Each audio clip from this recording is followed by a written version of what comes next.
Hello everyone. तो आज हम लोग न्यू टॉपिक शुरू कर रहे हैं, दैट इज़ रिपीटिंग हब। ठीक है, तो हमने हब देख लिया था। बेसिकली हब किस तरीके से फंक्शन करता है। तो यहाँ पर हमारे पास है repeating hub, another type of hub. ठीक है, तो रिपीटिंग हब अगर हम देखें तो रिपीटिंग हब ये दो डिवाइस का मिक्सचर है, दो डिवाइस को कंस्टिट्यूट करता है। इसके हम नेम से यहाँ पर देख सकते हैं, रिपीटिंग एंड हब। ठीक है, तो ये जो रिपीटिंग हब होगा ये एक नेटवर्क कनेक्टिंग डिवाइस है। ठीक है, एक पर्टिकुलर नेटवर्क से डिफरेंट डिवाइसेस को कम्युनिकेशन पर्पस के लिए कनेक्ट करता है। तो ये जो रिपीटर हब है या रिपीटिंग हब है, ये दो नेटवर्क डिवाइस को कंस्टिट्यूट करता है। First one is repeater and second one is known as hub. ठीक है, तो हमने रिपीटर अगर हम देखें तो रिपीटर का काम क्या होता है। रिपीटर एक एक्टिव डिवाइस है, ठीक है, जो कि रीजनरेशन या सिग्नल रीजनरेशन का काम करता है या फिर रीब्रॉडकास्टिंग करता है। दैट मीन्स कि हमने जो सेंडिंग एंड से जो भी सिग्नल ट्रांसमिट किया है, ठीक है, रिसीविंग एंड तक पहुंचते पहुंचते अगर बहुत लॉन्ग डिस्टेंस कम्युनिकेशन हो रहा हो तो इस केस में यहाँ पर जो सिग्नल का स्ट्रेंथ है, सिग्नल का जो डिस्टॉर्शन है वो हो सकता है। ठीक है, स्ट्रेंथ लो हो जाएगा। ठीक है, तो इस केस में जो भी इंफॉर्मेशन हमने सेंडिंग एंड से ट्रांसमिट किया था उसके इन्फॉर्मेशन को स्टोर करे रहने के लिए या फिर रिसीविंग एंड तक सेम टू सेम सिग्नल को ट्रांसमिट करने के लिए, पहुंचाने के लिए हम बीच बीच में सेंडिंग एंड से रिसीविंग एंड के बीच में, अगर ये हमारे पास ट्रांसमीटर है, हमारे पास रिसीवर होगा, अगर ये लॉन्ग डिस्टेंस कम्युनिकेशन हो रहा होगा तो बीच बीच में हम रिपीटर्स एक डिवाइस इंस्टॉल करते हैं, that is known as repeaters. तो ये रिपीटर्स क्या करता है कि जो भी हमने यहाँ से सिग्नल सेंड किया है ट्रांसमिटिंग एंड से, उस सिग्नल के स्ट्रेंथ को ये बूस्ट करता है, रीजनरेट करता है। दैट मीन्स कि जो भी डिस्टॉर्शन वगैरह आ गया है, जो भी नॉइज़ वगैरह इसमें इंक्लूड हो गया है, तो उन सभी नॉइज़ वगैरह को ये रेक्टिफाई करता है, डिस्टॉर्शन को रिमूव करता है एंड फाइनली जो भी सिग्नल आ रहा था ये ओरिजिनल सिग्नल को ये रीजनरेट करता है। ठीक है, इस पॉइंट पे रीजनरेशन होगा, सिग्नल अगेन ओरिजिनल फॉर्म में आ जाएगा एंड देन ये सेकंड रिपीटर तक पहुंचेगा। ठीक है, तो सेकंड रिपीटर भी सेम करेगा। अगर इन दोनों के बीच में अगेन अगर कोई नॉइज़ या फिर डिस्टॉर्शन आ गया है तो उसको रेक्टिफाई करते हुए वे ये जो है ये फाइनल डेस्टिनेशन तक ये रिसीवर तक ये सेंड करता है। तो इस तरीके से जो रिपीटर का काम होता है ये सिग्नल को बूस्ट करने के लिए, इसके स्ट्रेंथ को इम्प्रूव करता है या फिर जो भी डिस्टॉर्शन या नॉइज़ आ रहा है, इंटरफेरेंस आ रहा है, इसको ये रिमूव करता है। तो इस तरीके से जो भी हम ओरिजिनल इन्फॉर्मेशन सेंड करना चाह रहे होते हैं वो same to same information receiving end तक, ठीक है, विदाउट लूजेज एनी इन्फॉर्मेशन वो ओरिजिनल सिग्नल रिसीविंग एंड तक पहुंच जाता है। तो इस तरीके से ये रिपीटर जो है फंक्शन करता है। ठीक है, also usually to overcome the inevitable power, that means कि सिग्नल के स्ट्रेंथ में जो भी लॉसेस आया है, ठीक है, उसको ये ओवरकम करता है। ठीक है, एंड फाइनली सिग्नल को प्रोपगेट करता है along the cable. Repeaters are required in order to cover long distance without losing signal strength. ठीक है, तो सिग्नल के स्ट्रेंथ को विदाउट लूज करते हुए ये रिपीटर्स क्या करता है, लॉन्ग डिस्टेंस कम्युनिकेशन को कवर करता है एंड जो भी इसमें इंफॉर्मेशन इंक्लूडेड होता है उसको एज इट इज रिसीवर तक पहुंचाता है। It also regenerate every signal as received by the devices. ठीक है, तो जो भी प्रीवियस जो रिपीटर है वो उसके पास जो भी इनकमिंग सिग्नल होगा, ठीक है, जो भी वो रिसीव कर रहा होगा अपने पहले वाले डिवाइस से, ठीक है, तो वो अगेन उस सिग्नल को रीजनरेट करता है। दैट मीन्स कि जिस तरीके से ओरिजिनेट हुआ था उसी तरीके से ये उसको वापस से रीजनरेशन करता है, which includes both a signal and noise. ठीक है, तो ऑल्सो अगर ये रीजनरेशन कर रहा है तो इसमें signal as well as noise, अगर इनिशियली अगर सिग्नल में नॉइज़ इंक्लूडेड होगा तो वो, ठीक है, जिस भी तरीके का उसमें कंपोनेंट्स होगा वो सारा का सारा सिग्नल वो रीजनरेट करेगा repeater. Intelligent repeater overcome this problem by disseminating the induced noise from the original signal. ठीक है, अब हमारे पास अनदर टाइप ऑफ रिपीटर आता है जिसे हम इंटेलिजेंट रिपीटर्स बोल सकते हैं। ठीक है, नॉर्मल रिपीटर होगा, ये नॉर्मल रिपीटर क्या करेगा, सिग्नल के साथ साथ ये नॉइज़ का भी रीजनरेशन करेगा, बट इंटेलिजेंट रिपीटर क्या करता है, ये नॉइज़ का यहाँ पर रेक्टिफिकेशन करता है। That's why this is known as intelligent repeater and ये सिर्फ और सिर्फ ओरिजिनल सिग्नल ये ट्रांसमिट करेगा टू द रिसीविंग डिवाइस। ठीक है, नेक्स्ट जो डिवाइस हम रिपीटिंग हब में यूज़ करते हैं दैट इज़ हब। हब हमने जनरली समझा था, ये अगेन हमारे पास नेटवर्किंग डिवाइस है, फिजिकल डिवाइस है। ठीक है, तो इसमें मल्टीपल पोर्ट्स होते हैं। ठीक है, मल्टीपल पोर्ट्स होते हैं, मल्टीपल पोर्ट्स से हम डिफरेंट डिवाइसेस को कनेक्ट कर सकते हैं वाया केबल्स। ठीक है, ये हमारे पास फाइबर केबल हो सकता है, ऑप्टिक फाइबर केबल हो सकता है, ट्विस्टेड पेयर केबल हो सकता है, कोएक्सियल केबल हो सकता है, ठीक है, या सीसी लिंक हो सकता है, कंट्रोल कम्युनिकेशन लिंक्स हो सकता है। तो डिफरेंट टाइप्स ऑफ केबल का यूज़ करते हुए यहाँ पे मल्टीपल पोर्ट्स है, तो इन सारे पोर्ट्स के थ्रू हम डिफरेंट डिवाइसेस को एक नेटवर्क के थ्रू कनेक्ट करते हैं, that is known as hub. Also इस हब को हमने पढ़ा था कि ये डम्ब हब होता है, ठीक है, डम्ब स्विच के नाम से जाना जाता है, क्योंकि जो भी इसमें इनकमिंग सिग्नल होता है ये इसको रिसीव करता है, एंड इस हब से जितने भी अगर 4 डिवाइसेस कनेक्टेड है तो वो चारों डिवाइसेस को सिर्फ सेंडिंग वाले डिवाइस को छोड़ के जो जिससे वो सिग्नल रिसीव कर रहा है उस डिवाइस को छोड़कर अदर जितने भी पोर्ट से कनेक्टेड है डिवाइस, वो सारे डिवाइस को सेम सिग्नल ट्रांसमिट कर देता है। ठीक है, तो इस वजह से इसको डम्ब स्विच के नाम से भी जाना जाता है। तो नेटवर्क का काम होता है कि ये सिग्नल रिसीव करेगा, ठीक है, इनकमिंग पोर्ट्स में जो भी डिवाइस कनेक्टेड है उससे ये सिग्नल रिसीव करेगा, एंड बाकी जितने भी डिवाइसेस कनेक्टेड होंगे इनके पोर्ट से उन सारे कनेक्टेड डिवाइसेस को ये सेम सिग्नल ट्रांसमिट कर देता है। ठीक है, तो ये ऑल्सो ये कोलिजन डिटेक्शन का भी काम करता है। ठीक है, अगर सेम टाइम पे 2 डिवाइस अगर हब में सिग्नल ट्रांसमिट करना चाह रहे होंगे तो ये कोलिजन डिटेक्शन का काम करता है, एंड एक जैम सिग्नल फॉरवर्ड करता है हब को। ठीक है, या फिर अदर डिवाइसेस को ये जैम सिग्नल जितने भी पोर्ट से कनेक्टेड है दूसरे डिवाइसेस उन सारे डिवाइसेस को ये जैम सिग्नल सेंड करता है, फॉरवर्ड करता है, जिससे कि कोलिजन का जो प्रोसेस है ये डिटेक्शन हो जाता है। तो इस तरीके से हब काम करता है। तो हम यहाँ पर हब को एक रिपीटर भी बोल सकते हैं, या जो रिपीटर है रिपीटर को एज अ हम हब भी कंसिडर कर सकते हैं, एंड जो हब है ये अगेन रिपीटर है, बट रिपीटर का काम होता है सिग्नल को बूस्ट करना। ठीक है, तो ये जो नॉर्मल हब होता है ये भी रिपीटर का कुछ फंक्शंस फॉलो करता है।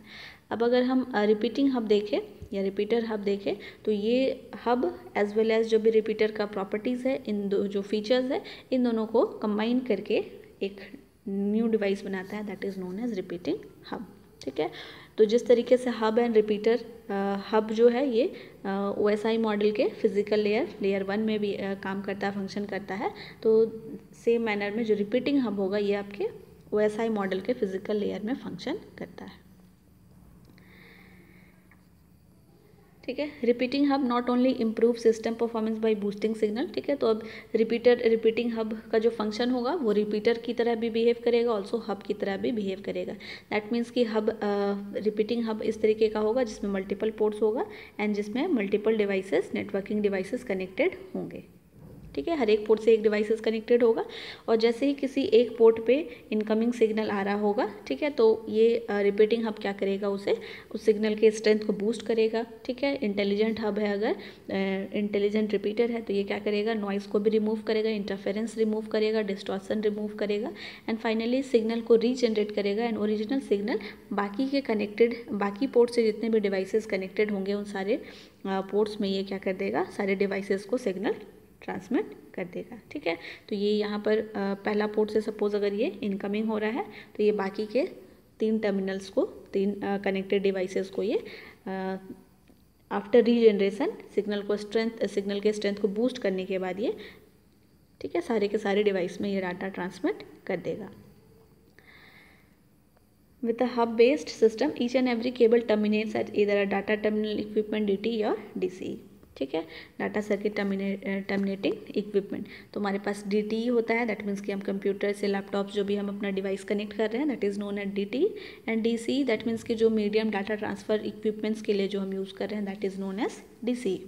ठीक है, तो 2 डिवाइसेस के बीच में, 2 कंप्यूटर्स के बीच में डाटा ट्रांसमिशन के लिए जो हम मीडियम यूज़ करेंगे दैट इज़ DCE। तो हर एक जो रिपीटिंग हब है, ठीक है, रिपीटिंग हब है, इसका जो केबल टर्मिनेशन होगा वो एक एंड आपको DCE पे मिलेगा एंड दूसरा DTE पे एंड दूसरा DCE से कनेक्टेड होगा।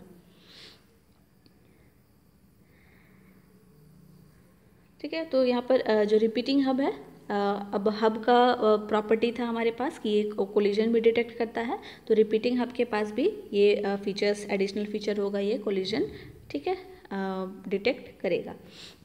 तो जैसे रिपीटर का काम था ये कि बूस्ट एंड रीब्रॉडकास्ट कर रहा था सिग्नल को, ठीक है। तो सेम मैनर में ये जब बूस्ट एंड रीब्रॉडकास्ट कर रहा होगा, ठीक है, तो ये कोलिजन जो अकर हो रहा है उसी टाइम पे इसको ये सप्रेस नहीं कर पाता है, मिटिगेट नहीं करता है, ठीक है। तो जब किसी एक पार्ट में, किसी पूरे नेटवर्क में किसी एक पार्ट में अगर कोलिजन हो रहा होगा, ठीक है, तो ये सारे के सारे जितने भी पोर्शन से या जितने भी पोर्ट से डिवाइसेस कनेक्टेड होंगे, सारे के सारे डिवाइसेस को ये सिग्नल चला जाएगा कि यहाँ पर कोलिजन अकर हुआ है, या फिर ट्रैफिक जैम का सिग्नल फॉरवर्ड कर दिया जाएगा, ठीक है। तो जो रिपीटर्स के पास था कि सिर्फ सिग्नल बूस्ट कर रहा है, एंड हब के का फीचर होता है कि ये कोलिजन डिटेक्ट करता है, ठीक है। तो रिपीटिंग हब में हम इस सारे फीचर्स को यहाँ पर ऐड कर सकते हैं। तो जब बूस्ट हो रहा होगा या रीब्रॉडकास्ट हो रहा होगा या रीजनरेशन ऑफ सिग्नल होगा, तो उस टाइम पे ये कोलिजन का जो प्रॉब्लम है ये सॉल्व नहीं होता है, बट ठीक है, उसी पोर्ट पे सिर्फ ये प्रॉब्लम सॉल्व नहीं होगा, बट ये जो जैमिंग सिग्नल है जो फॉरवर्ड करता है रिपीटिंग हब, वो सारे के सारे पोर्शन में जाएगा, सारे के सारे कनेक्टेड डिवाइस के पास जाएगा, एंड फाइनली जो प्रॉब्लम सॉल्व होगा, ठीक है, जैमिंग सिग्नल सेंड करके जब रिसीव कर लेगा सारा का सारा डिवाइस जैमिंग सिग्नल को रिसीव कर लेगा, तो जो भी डाटा ट्रांसमिशन का जो एस्टैब्लिशमेंट हुआ था डाटा ट्रांसमिशन के लिए या कम्युनिकेशन के लिए, वो एस्टैब्लिशमेंट खत्म हो जाएगा, ठीक है। एंड इस तरीके से ये कोलिजन, ठीक है, सारे के सारे जो भी सिग्नल सेंड करना चाह रहे थे, दो सिग्नल अगर दो डिवाइस एक ही साथ अगर सिग्नल सेंड करना चाह रहे थे, तो आफ्टर रिसीविंग जैमिंग सिग्नल ये अपना जो ट्रांसमिशन का सेंडिंग का जो प्रोसेस है वो उसको टर्मिनेट कर देंगे, ठीक है। तो इस तरीके से ये कोलिजन प्रोसेस यहाँ पर खत्म हो जाता है,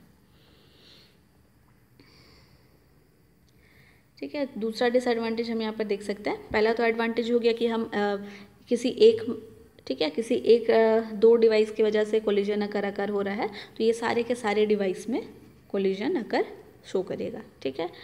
दूसरा यहाँ पर डिसएडवांटेज हो सकता है कि ये जो रिपीटिंग हब होता है अनमैनेज्ड डिवाइस होता है, ठीक है। अनमैनेज्ड हम कह सकते हैं क्योंकि सपोज अगर ये हब है हमारे पास, तो हब से अगर ये हमारे पास मल्टीपल डिवाइसेस कनेक्टेड है, एंड हमें इस डिवाइस से, एक डिवाइस से अगर हमें किसी एक पर्टिकुलर इस डिवाइस को अगर हमें भेजना हो, ठीक है, तो ये जो रिपीटिंग हब है ये अनमैनेज्ड मैनर में काम करता है। दैट मीन्स कि ये सारे के सारे कनेक्टेड डिवाइसेस को इन्फॉर्मेशन शेयर कर देगा।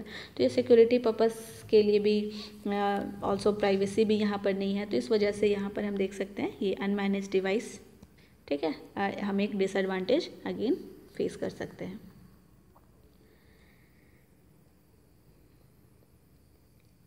ठीक है, next is procedure, installation procedure हम कैसे कर सकते हैं रिपीटिंग हब का। तो हमारे पास एक मॉड्यूल है, ठीक है, मॉडल नंबर आपका यहाँ पे दिया गया है AJ65 FBTA RPH। तो ये हमारे पास एक रिपीटिंग हब है, ठीक है। इस मॉड्यूल को हमें यहाँ पर किस तरीके से इंस्टॉल करने का प्रोसेस दिया हुआ है, ठीक है। तो हम यहाँ पर जितने भी इंस्टॉलेशन प्रोसीजर की बात करेंगे वो हम सिर्फ और सिर्फ इस पर्टिकुलर मॉड्यूल का ही के रेफरेंस में ही बात करेंगे, ठीक है। This is model number of a type of repeating hub, ठीक है। रिपीटिंग हब का ये एक टाइप है जिसका मॉडल नंबर आपको गिवन है। तो इस मॉड्यूल का इंस्टॉलेशन प्रोसीजर यहाँ पर गिवन है। तो सबसे पहले अगर हम हमारे पास जो हब होगा, हब में हमारे पास पावर बटन होगा, ठीक है। तो वहाँ पर हम स्टार्ट बटन क्लिक करते हैं, power supply, after giving power supply, and उसके बाद फिर हमारे पास जो ये मॉड्यूल है, ठीक है, model number AJ65 FBTA RPH module, इसको हमको इंस्टॉल करना है, ठीक है। जो भी स्विचेस वाला पोर्ट होगा, ठीक है, उनको सेट करना होगा, ठीक है। फाइनली जितने भी मॉड्यूल्स जो यहाँ पर हम मॉड्यूल यूज़ कर रहे हैं, ठीक है, इस मॉड्यूल को हमको CC लिंक, ठीक है, कंट्रोल कम्युनिकेशन लिंक, या फिर जो भी OFC या फिर ट्यूस्टेड पेयर केबल या फिर कोएक्सियल केबल, हम जिस तरीके का भी केबल यहाँ पर यूज़ करना चाहते हैं एज अ चैनल, तो हम ये सारा यहाँ पर वायरिंग प्रोसेस करेंगे, ठीक है। तो वायरिंग प्रोसेस करने के बाद या केबल से कनेक्ट करने के बाद हम कनेक्शन को चेक करेंगे, ठीक है, कि वहाँ पे कंटिन्यूटी है या नहीं। तो इस तरीके से हम यहाँ पर लाइन टेस्ट प्रोसीजर परफॉर्म करेंगे, ठीक है। एंड फाइनली हम यहाँ पर सिस्टम को स्टार्ट करके हम कम्युनिकेशन इस्टेब्लिश कर सकते हैं, ठीक है। एंड फाइनल स्टेप हमारा कंप्लीट हो जाएगा। तो इस तरीके से हमारे पास इस तरीके का प्रोसीजर स्टेप्स दिया हुआ है, ठीक है। सबसे पहले हमें जो मॉड्यूल है उसको इंस्टॉल करना है। इंस्टॉल करने के लिए हमारे पास जो भी उसमें स्विचेस वाला पोर्ट होगा, ठीक है, उनको सेट करना होगा, केबलिंग करनी है, ठीक है। जो भी हब है, रिपीटर है, पोर्ट्स है, पोर्ट्स से जितने भी डिवाइसेस को कनेक्ट करना है तो उन सारे को CC लिंक के थ्रू कनेक्ट कर लेने के बाद हम वहाँ पे कंटिन्यूटी चेक करेंगे, लाइन टेस्ट करेंगे, ठीक है, कि सारा एस्टैब्लिशमेंट प्रॉपर तरीके से हुआ है या नहीं। एंड फाइनली हम अपने पूरे सेटअप को स्टार्ट करके कम्युनिकेशन एस्टैब्लिश करेंगे।